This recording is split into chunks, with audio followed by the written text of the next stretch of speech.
Hello everybody. Trump ने finally drop कर दिया है अपना थ्रेट ओवर ग्रीनलैंड जब नेटो ने अग्री कर लिया टू द आर्कटिक डील। तो आज मैं डिस्कस करने वाला हूँ बहुत ही important articles and will analyse business newspapers. सीखना है कैसे खुद एनालाइज कर सकते हो अगर, then follow this channel right now because रोज ऐसे वीडियोस आते हैं यहाँ पे where we discuss these articles and we analyse them. वैसे ही एक ओवरव्यू लेते हैं। अगला आर्टिकल बांग्लादेश के बारे में है। दे हैव आज कि इंडिया में हमें मैच नहीं खेलना, इंडिया से बाहर करना है तो बताओ। एंड ये रिजेक्ट हो चुका है। यस, कहानी rules based order is dead. ये बहुत ही इंटरेस्टिंग कॉन्वर्सेशन हुआ है डोनाल्ड ट्रंप और कनाडा के प्राइम मिनिस्टर के बीच में। और ट्रंप ने यहाँ पे कह दिया कि देखो कनाडा जो है वो एग्जिस्ट ही करता है यूएस के बीच में, तो थोड़ा कम बोलो। एंड इसके बाद बात करेंगे हम लोग रुपए के बारे में जो एक नए लो पर जा चुका है एंड डॉलर के अगेंस्ट। इसके अलावा इंडिया का मार्केट कैप भी $5 ट्रिलियन के नीचे जा चुका है अब। तो what does this mean for us, ये जानेंगे। इसके अलावा रेलवे में 2 से 4% का इंक्रीज आ सकता है इस बजट। तो इस बजट अगर आप ढूंढ रहे हो कि कहाँ फोकस करना है, देन यू शुड नो कि रेलवे एक इंपॉर्टेंट सेक्टर रहने वाला है। एक एडिटोरियल भी हम लोग एनालाइज करना सीखेंगे। एंड यहाँ पे 5 things to watch this year, let's see what are the things. इसके अलावा इटर्नल के सीईओ इन्होंने स्टेप डाउन कर दिया है एज अ सीईओ एंड अब एक नया सीईओ अपॉइंट किया है। सो विल डिस्कस कि क्या है, कौन है नया सीईओ एंड क्या रीजन है उनके रिजिग्नेशन का। So Trump drops tariff threats over Greenland after NATO agrees to Arctic deal. अब काफ़ी कुछ चल रहा है ग्लोबल मार्केट में, लेकिन इंडिया में और ग्लोबली अगर आप देखोगे शेयर मार्केट यूएस का ऊपर गया इस न्यूज़ के बाद ही। एंड रीज़न क्या था कि यहाँ पे डोनाल्ड ट्रंप ने कहा कि ये कैंसिल कर रहे हैं प्लान टैरिफ थ्रेट जो लगे थे वो, जो 8 यूरोपियन नेशंस पे after reaching what he described as a framework of future deal Arctic security पे। आर्कटिक सिक्योरिटी यहाँ पे और ग्रीनलैंड की बात की गई और ये हुआ नेटो के सेक्रेटरी जनरल मार्क रूट के साथ। तो जो अनाउंसमेंट है ये बहुत प्रोडक्टिव थी, इनका कहना था। जो भी चीज़ इन्होंने बोली, इन्होंने अनाउंसमेंट किया अपने social media platform truth social पर। एंड क्यों भी इन्होंने ड्रॉप किया है प्रपोज टैरिफ, इनका ये कहना है कि जो टैरिफ डिसीजन था वो लिंक था progress on broader security framework पे for Greenland and the Arctic region. And based upon very productive meeting जो मैंने किया अभी सेक्रेटरी जनरल के साथ ऑफ नेटो, हमने एक फ्रेमवर्क फॉर्म किया है फ्यूचर डील के लिए। नेटो क्या है? North Atlantic Treaty Organization. इसमें यूएस और यूरोपियन कंट्रीज है, हम सबको पता है। एंड ये एक सिक्योरिटी ट्रीटी है जिसमें ये कहा जाता है कि ये सारी कंट्रीज मिल करके लड़ेंगी कोई भी वॉर अगर होगा। और कोई किसी एक नेटो मेंबर पे अगर लेट्स से अटैक कर देता है, इट विल बी कॉन्स्टिट्यूटेड कि पूरे नेटो पर अटैक हो गया है। तो रशिया के अगेंस्ट इन्होंने ये फॉर्म किया था। एंड यहाँ पर अगर आप देखोगे तो इनका कहना है कि यूएस और नेटो एलाइज दोनों को बेनिफिट करेगा जो प्रपोज्ड अरेंजमेंट है वो। अब इस आर्कटिक फ्रेमवर्क में है क्या, इनका कहना है कि डिस्कशंस अभी चल रहे हैं और इन्होंने रेफर किया है to this as a golden dome, ठीक है, विच पर्टेन्स टू ग्रीनलैंड। और एडिशनल डिटेल्स भी इन्होंने नहीं दी है। तो कुछ गोल्डन डोम की बात हो रही है यहाँ पे। और इन्होंने कहा कि इमीडिएट नेगोशिएशन होना चाहिए यूरोपियन एलाइज के साथ ऑन ग्रीनलैंड। इंसिस्ट किया अपना स्टैंड कि ये नेटो को कोई थ्रेट पोज नहीं करता है। तो ट्रम्प डेनमार्क ने कैसे रिस्पॉन्ड किया, क्योंकि देखो डेनमार्क बहुत ब्रेव बन रहा था लेकिन हालत तो इनकी भी पतली हो रखी थी। तो इन्होंने कहा कि जी the day is ending on a better note than it began, इनका ये कहना था।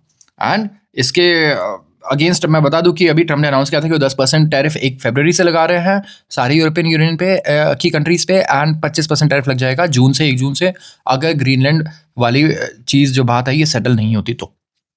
तो अब इंडिया में हमें देखना होगा कि भारतीय शेयर मार्केट कैसे रिएक्ट करता है।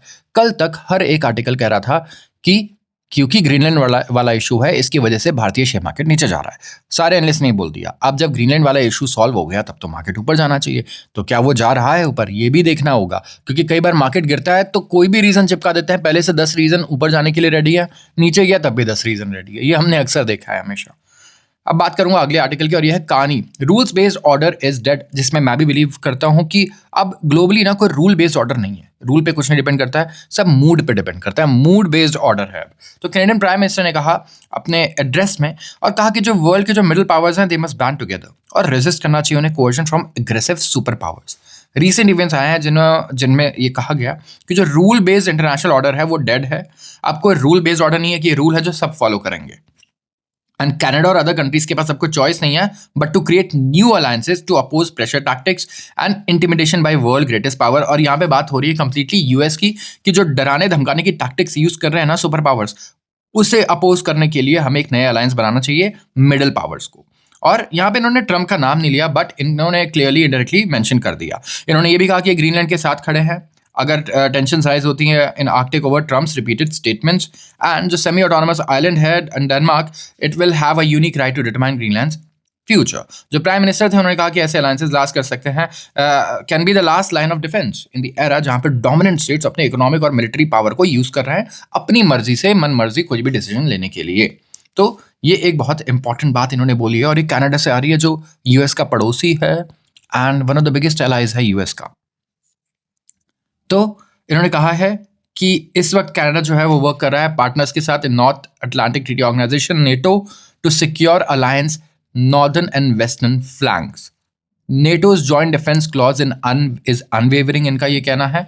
एंड यहाँ पे ट्रंप ने फोटो भी डाल दी एक मैप की जहाँ पे ग्रीनलैंड एंड कनाडा जो है वो अमेरिकन फ्लैग में कवर्ड है। आप ये सोचिए अगर कोई ऐसा करे आज, अगर चाइना आज एक ऐसा फोटो डाल दे जहाँ पे इंडिया और आसपास की सारी कंट्रीज चाइनीज फ्लैग में कवर्ड है, पूरी कंट्री, तो कितना बड़ा यहाँ पे इंडियन लोग कितना नाराज हो जाएंगे। बट वहाँ पर इस तरीके से मे बी लोगों का बिहेवियर जो है काफ़ी ज़्यादा मतलब मे बी इतना प्रोवोक नहीं होता इन चीज़ों से। और इन्होंने कहा कि Canada lives because of United States, Trump का यहाँ पे क्लियरली कहना है।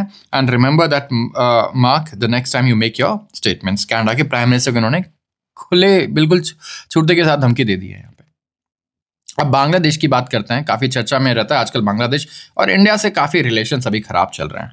तो इंटरनेशनल क्रिकेट काउंसिल ने क्या किया, वेंसडे को रिजेक्ट कर दिया बांग्लादेश की डिमांड को कि इनके मैचेस को हम लोग अब जो नेक्स्ट T20 वर्ल्ड कप है आउटसाइड इंडिया करें। ठीक है, अब डिसमिस कर दिया है कि कोई सिक्योरिटी थ्रेट नहीं है इनकी टीम को following political tensions between the two nations, और कोई भी अनसर्टेनिटी जो थी ग्लोबल शो पीस में आफ्टर बांग्लादेश ने रिफ्यूज़ कर दिया था कि भाई हम इंडिया टूर तो करेंगे ही नहीं, इंडिया में मैच नहीं खेलेंगे, हमें सिक्योरिटी कंसर्न है। ये लोग पाकिस्तान में मैच खेलने को रेडी हैं, इनको लगता है इंडिया में इन्हें खतरा है। तो यहाँ पे दे डिमांडेड कि ये मैच खेल लेंगे श्रीलंका में जो को होस्ट कर रहा है टूर्नामेंट को। जो स्टेलमेट है इसने प्रॉम्प्ट किया है कि इमरजेंसी आईसीसी बोर्ड मीटिंग जहां पे गवर्नमेंट बॉडी डिसाइड कर रही है against tinkering with the tournament schedule. तो डिसीजन लिया गया आफ्टर सारे सिक्योरिटी असेसमेंट्स जो कंडक्ट हुए, एंड जहां पे कोई भी थ्रेट ऐसा नजर नहीं आया टू बांग्लादेश प्लेयर्स। तो या तो बांग्लादेश अपना स्टैंड चेंज कर ले, ठीक है, या तो फिर टूर्नामेंट से बाहर हो जाए सीधा सीधा। यस, अब दो ही ऑप्शंस हैं बांग्लादेश के पास। सो लेट्स सी बांग्लादेश यहाँ पे क्या करता है। अब रुपया नए लो पर आ चुका है वर्सेस डॉलर, एंड इंडिया का मार्केट कैप भी $5 ट्रिलियन के नीचे है। इसका मतलब क्या होता है? अब देखिए रुपया नीचे किसके आ रहा है? डॉलर्स के। रुपये की डिमांड घट रही है, डॉलर की डिमांड बढ़ रही है। बहुत सारे रीजन हमने देख लिए, ठीक है, डॉलर की डिमांड बढ़ने के और रुपये की डिमांड घटने के। अब यहाँ पे कहीं ना कहीं एक तो ग्लोबल रिस्क सेंटिमेंट कहीं ना कहीं खराब है। ग्लोबली इन्वेस्टर्स जो है रिस्क नहीं लेना चाहते। रुपया ज़्यादा रिस्की है, रुपया ज़्यादा रिस्की है, डॉलर ज़्यादा स्टेबल है, स्ट्रांग है, तो लोग डॉलर की तरफ भाग रहे हैं। ऐसा सोचो, जब भी बुरा वक्त आता है सेफ चीज़ के साइड पे जाता है आदमी। ये नहीं सोचता है मुझे पैसा कमाना है, वो सोचता है पैसा बचाना है। डॉलर ले लिया, गोल्ड ले लिया, सिल्वर ले लिया, बॉन्ड्स बाय कर लिए, राइट, जहाँ सेफ है, फिक्स इनकम है। अब जब इन्होंने टैरिफ का थ्रेट लगाया डोनाल्ड ट्रंप ने, तब लोगों ने गोल्ड बाय किया, वो भी डॉलर भी लिया। इसके अलावा इन्होंने शार्प सेल ऑफ भी देखा हमने जापानीज गवर्नमेंट के बॉन्ड्स में। यहाँ पे फ्रेश फॉरेन आउटफ्लो आए फिर इमर्जिंग मार्केट से, और करेंसी लगातार हमारी वीक होती रही, और वीकेस्ट क्लोजिंग दिया है हमने 91.71। यस, जो इक्विटी मार्केट्स हैं ये भी एको कर रहे हैं प्रेशर को, जहाँ पे बेंचमार्क लगातार वीकेस्ट लेवल्स पर जा रहा है। हमारा निफ्टी और सेंसेक्स, इन दोनों को हम लोग क्या बोलते हैं? बेंचमार्क बोलते हैं। आप याद रखना, बेंचमार्क का मतलब यहाँ पे लिखा है क्या? इक्विटी मार्केट्स तो यहाँ लिख ही दिया है इन्होंने, और साथ में बेंचमार्क्स बोला है, which means Nifty and Sensex जो यहाँ पे डिक्लाइन होता हुआ नजर आया। अब इसके वजह से मार्केट कैप क्या होता है? बॉम्बे स्टॉक एक्सचेंज में जितनी भी कंपनीज लिस्टेड है उन सबकी वैल्यू, अगर आप सारी कंपनी आज खरीदो तो आपको $5 ट्रिलियन से सस्ते में मिल जाएंगी। ठीक है, अब ये $5 ट्रिलियन क्या है? इन सबकी टोटल वैल्यू है अगर आज आप इन्हें खरीदते हो तो शेयर मार्केट में जाकर के पूरी कंपनी। ठीक है, तो ये होता है मार्केट कैप, समझ गए आप?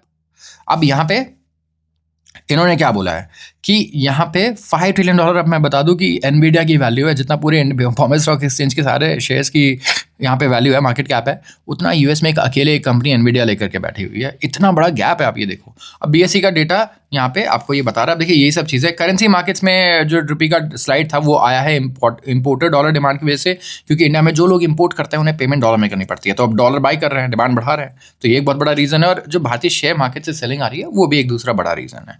आरबीआई ने इंटरवीन किया आरबीआई इंटरवीन कैसे करता है? आरबीआई क्या करता है, जैसे ही देखता है कि रुपया नीचे जा रहा है तो यहाँ पे एक लेवल के बाद वो क्या करता है, रुपये को बाय करने लगता है। और सेल क्या करता है उसके लिए? डॉलर सेल करता है एक तरीके से। तो यहाँ पे क्या हुआ, रुपया बाय किया, डिमांड बढ़ी, डिमांड बढ़ती है किसी भी चीज़ की ना तो प्राइस बढ़ जाती है। और डॉलर वैसे ही है, सप्लाई बढ़ती है ना अगर इसकी, तो क्या होता है, प्राइस जो है वो गिर जाती है। तो इसका डिमांड नीचे गया, कहीं ना सप्लाई एक तरीके से बढ़ गया आप कह सकते हो, और प्राइस फिर नीचे। तो एक तरीके से यहाँ पे हमने रुपए को सपोर्ट करने के लिए क्या किया, रुपए की डिमांड बढ़ा दी। इसीलिए हम रुपए को कहते हैं कि एक रेगुलेटेड करेंसी है।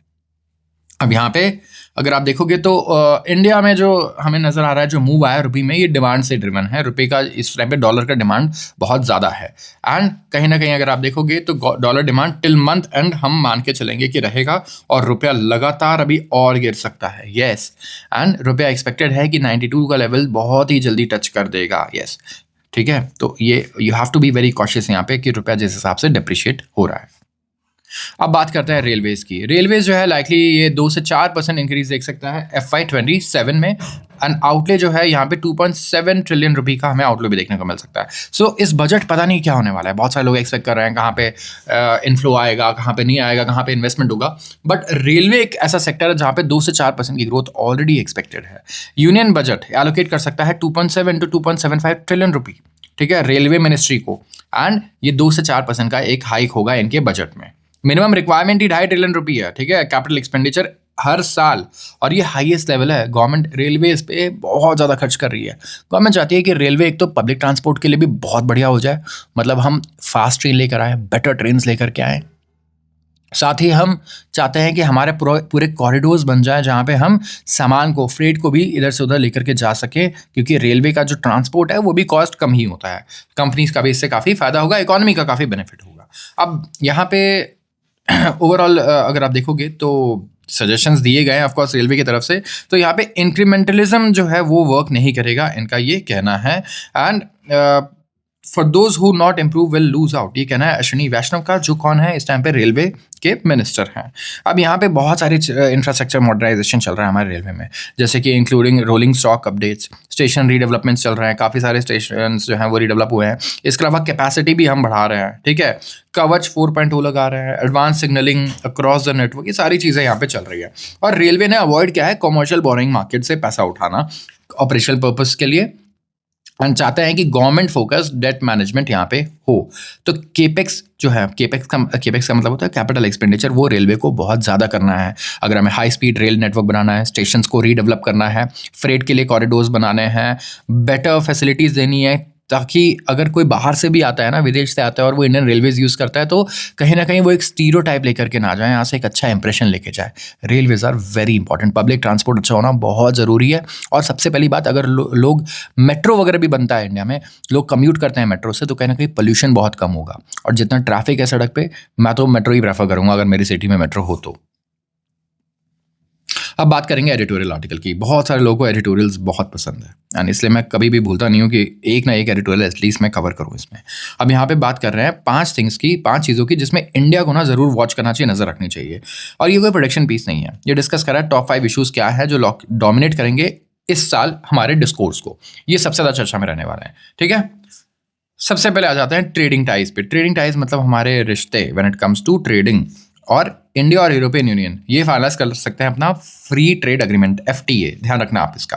एंड कोई क्लैरिटी नहीं है कि यूएस के साथ तो डील होनी है या नहीं है, क्योंकि यहाँ पे इन्होंने प्रोहिबिटिव टैरिफ्स लगा रखे हैं इंडिया के ऊपर।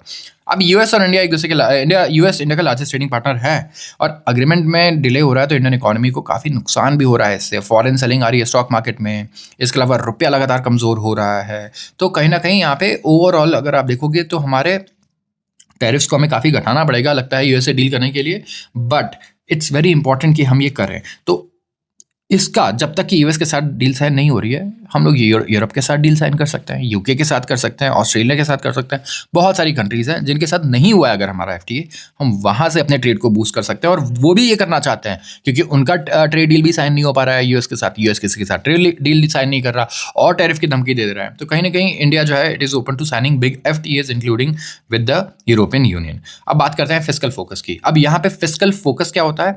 फिस्कल फोकस क्या होता है? इस साल आप कहो कि यार मैं ना अपने फाइनेंसेस को सही करने वाला हूँ, मैं पूछूंगा भाई कैसे करने वाला है कि अगर देख सबसे पहले तो मैंने ना जो ईएमआई जा रही है मेरी फालतू के लोन्स ले लिए मैंने बहुत सारे, ये लोन को मुझे रीपे करना है, कम करना है, ठीक है। तो ये हो गया मेरा debt to GDP ratio. GDP मतलब मैं कितना कमा रहा हूं और डेट मतलब कितना मेरा ऊपर उधार है, ठीक है। एक तो ये हो गया।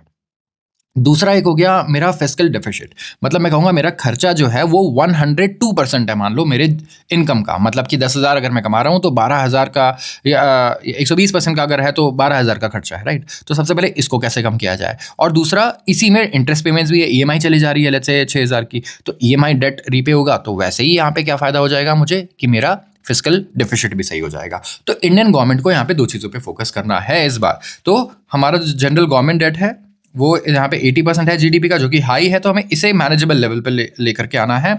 और कहीं ना कहीं यहाँ पे अगर आप देखोगे तो फिस्कल डेफिसिट भी है, वो भी हो सकता है ज़्यादा डिक्लाइन ना और 3% रहे हमारे जीडीपी का, तो मीडियम टर्म जैसा बहुत लोग एक्सपेक्ट करें। तो फिस्कल डेफिसिट भी मैंने आपको समझा दिया है कि आप कितना खर्च कर रहे हो और आपकी कितनी इनकम है। इसके अलावा अगर आप देखोगे तो ये कंसर्न है in the market which may not decline significantly, तो शिफ्ट नीडेड है और इसे कम्युनिकेट करना होगा बड़ी क्लियरली, क्योंकि जो डेट स्टॉक है बहुत सारे स्टेट्स में वो वरिंग लेवल्स पे है एंड यहाँ पे डीपर पॉलिसी अटेंशन भी चाहिए। अच्छा, एक आर्टिकल है मेरे पास बहुत ही अच्छा, ठीक है, बट मैं इसमें इंक्लूड नहीं कर सकता, उससे बहुत लंबा हो जाएगा ये video. So if you want कि मैं एक अलग से वीडियो बना दूँ उस आर्टिकल पे, बहुत इंटरेस्टिंग है कि कौन सा स्टेट इंडिया में सबसे बेटर प्रिपेयर्ड है इस टाइम पे और उसे परफॉर्म करना होगा कि इंडिया ग्रो करे, which is the best when it comes to economic decisions. कोई पॉलिटिकल चर्चा नहीं होगी यहाँ पे, ठीक है। If you want me to cover that I will cover, but you have to comment.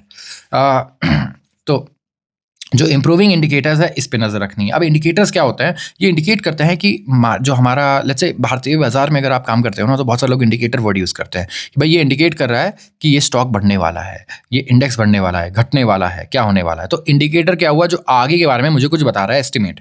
अब इकोनॉमी के भी इंडिकेटर होते हैं, जैसे कि अगर आप देखोगे तो डिपार्टमेंट जो स्टैटिस्टिक्स डिपार्टमेंट है वो नई सीरीज रिलीज करेगा जीडीपी के लिए, जहाँ पे कंज्यूमर प्राइस इंडेक्स सीपीआई ये मेजर करता है क्या, महंगाई दर को। इसके अलावा इंडेक्स ऑफ इंडस्ट्रियल प्रोडक्शन, कितना प्रोडक्शन हो रहा है, आउटपुट आ रहा है हमारे देश में वो। इसके अलावा फूड का जो वेटेज है कंज्यूमर प्राइस इंडेक्स में एक्सपेक्टेड है कि डिक्लाइन होगा कंसिडरेबली, ठीक है। तो ये बहुत स्टेबल हो जाएगा और प्रेडिक्टेबल भी हो जाएगा। और जो न्यू सीपीआई है ये एक पर्टिकुलर इंटरेस्ट का रहने वाला है फॉर मॉनेटरी पॉलिसी, और जो नया जीडीपी सीरीज है वो भी एक्सपेक्टेड है कि एड्रेस करेगा सेवरल वीकनेसेस को इन इंडियाज नेशनल अकाउंट्स, जो इकोनॉमिस्ट ने हाईलाइट किया है ओवर द ईयर्स। जो नई सीरीज है यहाँ पे ब्रॉडर कवरेज होगा, इंप्रूव मेथोडोलॉजी होगी, तो नई सीरीज आने वाली है, उस पर आप फोकस कर लेना बस, और कुछ नहीं है इसमें बहुत ज़्यादा। फेड अंडर फायर, फेड की बात कर रहे हैं, फेड कौन है यहाँ पे, फेड तो भाई अमेरिका के सेंट्रल बैंक को कहते हैं। जैसे इंडिया में आरबीआई है, यूएस में सेंट्रल बैंक क्या है, फेडरल रिजर्व है। और बहुत बड़ा कंसर्न है ग्लोबल मार्केट में इस टाइम पे कि अमंग अदर स्टेक होल्डर्स की जो इंडिपेंडेंस है यूएस के सेंट्रल बैंक की, क्या ये सही में इंडिपेंडेंट रहने वाले हैं या नहीं। एक अनप्रेसिडेंटेड डेवलपमेंट आई जहाँ पे वहाँ के चेयरमैन के ऊपर क्रिमिनल केस लगा दिया है डोनाल्ड ट्रंप ने, यस। और मिस्टर पॉवेल जो है इन्होंने कहा है कि ये इस वजह से हो रहा है क्योंकि मैं इनके प्रेफरेंस के हिसाब से काम नहीं कर रहा हूँ और मेरा काम इंडिपेंडेंट है, मुझे इनसे ऑर्डर लेने ही नहीं है, कॉन्स्टिट्यूशनली मैं इंडिपेंडेंट हूँ, तो मैं क्यों लूँ। और ये बात बिल्कुल नहीं पसंद डोनाल्ड ट्रंप को। डोनाल्ड ट्रंप चाहते हैं कि भैया आप ब्याज दर घटाओ, आप ब्याज दर घटा नहीं रहे हो, आप बेवकूफ़ हो। वो क्लियर कट बेवकूफ़ बोल देते हैं, कह देते हैं इसे कुछ आता नहीं है, ऐसी बातें वो ओपनली बोल देते हैं डोनाल्ड ट्रंप इनके बारे में। अब जो इनका टर्म है वो एंड होगा कब, मई में, एंड कोई ऐसा इंसान होगा, someone willing to toe mister Trump's line will likely be appointed. ऐसा आदमी आएगा जो डोनाल्ड ट्रंप का बिल्कुल चमचा हो सको, ठीक है। लेकिन इनको भी डोनाल्ड ट्रंप ने ही अपने पिछले टर्म में अपॉइंट किया था, मैं बता दूं। तो ज़रूरी नहीं है, आपको ऐसा लग रहा है कि कोई आप चमचे को वहाँ पे रख दोगे और वो एक्चुअली चमचा हो, ठीक है। फेड जो है वो सबसे पावरफुल और कॉन्सिक्वेंशियल सेंट्रल बैंक है पूरी दुनिया में। जब ये बोलते हैं ना तो पूरी दुनिया सुनती है। एंड इनकी जो एबिलिटी है, अगर इनकी एबिलिटी जो है टू एक्ट इंडिपेंडेंटली इसे देखा जाए एज कॉम्प्रोमाइज, तो फाइनेंशियल मार्केट्स वॉलेटाइल हो जाएंगे, क्योंकि सबको लगता है यार ये इंडिपेंडेंट है, ये पॉलिटिकल नहीं है। तो कहीं ना कहीं पूरी दुनिया की सेंट्रल बैंक्स इन्हें फोकस करती है और फॉलो भी करती है। तो ये नहीं होना चाहिए। इनको लगता है कि दुनिया की सबसे इंपॉर्टेंट करेंसी जिसके हाथ में है वो किसी का पपेट बन जाए, और वो भी डोनाल्ड ट्रंप जैसे इंसान का। और फिर एक इंपॉर्टेंट चीज़ इस पे हमें नजर रखनी है, वो है बूम और बस्ट। 2026 जो है ना, एक इंपॉर्टेंट ईयर हो सकता है एआई के लिए। अब बहुत सारे लोग एआई बबल की बात कर रहे हैं, लेकिन तो वहाँ से एआई की मार्केट कैप डबल हो चुके हैं। अब जो एनुअल इन्वेस्टमेंट है ना एआई में, एक्सपेक्टेड है कि वो $1.5 ट्रिलियन होगा बाई 2030। लेकिन जो रेवेन्यू आ रहा है यहाँ से वो तो बहुत ही अंडरवेलमिंग है। अब $1.5 ट्रिलियन वहाँ लगा रहे हो जहाँ से रेवेन्यू क्या आ रहा है, कुछ भी नहीं आ रहा है। कंपैरेटिवली। अब रिपोर्टेडली अगर आप देखोगे तो बहुत सारे इन्वेस्टमेंट्स हैं वो फाइनेंस किए जा रहे हैं भाई बोरोड फंड्स, ठीक है, उधार लेके आप कर रहे हो फाइनेंस। अब कॉम्प्लिकेटेड इंस्ट्रूमेंट का आप यहाँ पे इस्तेमाल कर रहे हो, लेकिन अगर इन्वेस्टर एंथुजियाज्म लेट्स से हल्का हो गया या वैल्यूएशंस बहुत ज़्यादा मतलब नीचे आने लगे कि यार बहुत ऊपर हो गया, अब तो बहुत ज़्यादा हो गया है, तो यहाँ पे कहीं ना कहीं डिस्टेबलाइज कर देगा effect on global markets and economy. And according to one estimate, जो AI रिलेटेड इन्वेस्टमेंट्स हैं ये कंट्रीब्यूट कर रहे हैं more than consumer spending to US GDP growth rate. US का GDP ग्रो इसलिए कर रहा है क्योंकि AI रिलेटेड इन्वेस्टमेंट्स आ रहे हैं वहाँ पे, ना कि वहाँ पे कंज्यूमर स्पेंडिंग हो रही है और सब कुछ बड़ा हेल्दी और बढ़िया है। बहुत सारे कम्युनिटीज बिलीव करते हैं कि एक बहुत बड़ा बबल आ गया है AI में, एंड अगर ये बर्स्ट होता है it could lead to a bigger crisis than global financial crisis of 2008। इससे भी बड़ा क्राइसिस आ सकता है, तो ये आपको देखना होगा। और इंडिया एंड वर्ल्ड अगर आप देखेंगे will watch how some of these issues unfold. And यहाँ पे कहीं ना कहीं जो इकोनॉमिक यहाँ पे सॉरी जो डोमिनेटिंग इंसान होने वाला है सारे हेडलाइंस में, वो होने वाला है mister Trump. So let's see क्या होता है नए वर्ल्ड ऑर्डर में, एंड आगे क्या क्या चीज़ें हम अनफोल्ड होते हुए देखते हैं। We can only watch and we can only use this news to our advantage. जब हम समझेंगे चीज़ें तभी हम इसका फ़ायदा उठा पाएंगे, एंड यही रीज़न है इस सीरीज़ को स्टार्ट करने का। और आखिरी आर्टिकल गोयल के बारे में है। दीपेंद्र गोयल ने एग्जिट कर दिया है, रिज़ाइन कर दिया है CEO ऑफ इटर्नल। इटर्नल मतलब जोमेटो, ब्लिंकिट और डिस्ट्रिक्ट जैसी कंपनी की जो पेरेंट कंपनी है उसे इटर्नल बोलते हैं। और इन्होंने as a MD and chief executive officer अब रिज़ाइन कर दिया इटर्नल का, जो पेरेंट कंपनी है जोमेटो ब्लिंकिट की, इफेक्टिव फ्रॉम 1 फरवरी। और ये कंट्रोल किसे दे रहे हैं? ब्लिंकिट के CEO को, अलबिंदर धिंसा को, जिन्होंने गोयल ने जोमेटो स्टार्ट किया था 18 साल पहले, और अब ये वाइस चेयरमैन बन जाएंगे subject to shareholder approval, और ये होंगे 5 साल के लिए, कंपनी का ये कहना है। And in a letter to shareholders Goyal ने कहा कि he was drawn to the new idea. एक नया आइडिया है जिसमें और बहुत हाई रिस्क है, ठीक है, और एक्सपेरिमेंटेशन भी है, और वो कंपनी के स्ट्रेटेजिक स्कोप है उसके बाहर है, वो जोमेटो से रिलेटेड नहीं है। तो एक्सपेक्टेशंस लीगल और अदरवाइज जो होगी पब्लिक कंपनी CEO की, वो बहुत सिंगुलर फोकस वाली होती है कि आप एक ही चीज़ पे फोकस कर सकते हो, और मैं वो नहीं कर पाऊंगा अगर मैं बाकी साइड वाले स्टार्टअप से फोकस करूंगा तो इसलिए उन्होंने रिज़ाइन कर दिया। एंड मे बी फोकस जो उनके अब आजकल जो नए प्रोडक्ट्स वो अपने सर पे लगा के घूम रहे हैं, मे बी वहाँ पे फोकस करेंगे। So this is it for today, but if you liked it and if you have stayed till here, then you should comment on this post and you should also follow me. Thank you.